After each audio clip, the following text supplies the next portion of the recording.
لیکن ظاہر ہے ہم ان کے اگینسٹ جائیں گے. کہیں سے بھی ہمیں انٹیلیجنس ملے گی تو ول گو آفٹر دیم. جہاں تک مصور خان کی بات ہے وہ کچھ چیزیں ہیں جو ابھی میڈیا میں شیئر ہونے کے لیے نہیں ہیں, ہم اس میں بھی اپنی ایفرٹس کر رہے ہیں. صاحب یہ بتائیں کہ وفاق پہ بلوچستان کے گیس رائلٹی کی مد میں تقریباً 60 ارب روپے جو ہے نا وہ ڈیو ہے, تو ان کی ادائیگی میں نہیں ہو رہی, کیا حکومت کیا اقدامات کر رہی ہے, صوبائی حکومت کیا کر رہی ہے؟ دیکھیے پاکستان پیٹرولیم لمیٹڈ کے ساتھ ہمارا جو لیز ایگریمنٹ تھا وہ 2015 میں ایکسپائر ہوا ہے.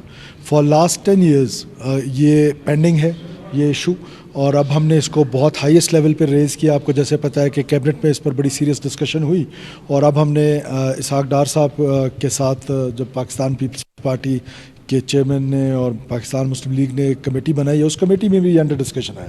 اس کو سامنے رکھتے ہوئے I'm very thankful to the deputy prime minister. کل ہماری سیکرٹری پیٹرولیم سے اس سلسلے میں ملاقاتیں ہوئیں, وہ بلوچستان ہاؤس تشریف لائے تھے, اور ہم نے ان کے سامنے اپنی چیزیں رکھی ہیں کہ ہم گورنمنٹ آف بلوچستان سی سی آئی نے کیونکہ اس کو آلریڈی اپروو کیا ہوا ہے, لیکن گورنمنٹ آف بلوچستان کی بھی کچھ ریکوائرمنٹس ہیں خاص طور پہ سی ایس آر کے حوالے سے, اور اس میں ایک کانسٹیٹیوشن کا جو آرٹیکل ہے 170 کا حوالہ دیا جاتا ہے یا 169 کا, اس میں ڈفرینٹ قسم کی اوپینین آ رہی ہے.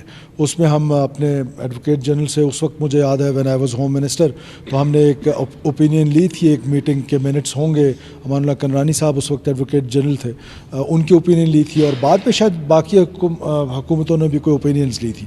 ہم اپنے ایڈوکیٹ جنرل سے اس کی اوپینین لیں گے, اور اس اوپینین کے بعد جو بلوچستان کا بیسٹ انٹرسٹ ہوگا. میں نے پہلے دن آپ کو کہا تھا کہ فیڈریشن کے ساتھ ہمارے جو بھی مسائل ہوں گے وی ول ریمین پولائٹ بٹ فرم, تو ہم اپنے اسی فارمولے پہ ہیں, ہم فرم ہیں. بلوچستان کے کسی بھی رائٹس کی بات ہوگی تو آپ کی حکومت سب سے آگے ہوگی وہاں پر. Thank you. ناظرین، وزیر اعلیٰ بلوچستان میر سرفراز بگٹی کی کوئٹہ میں میڈیا سے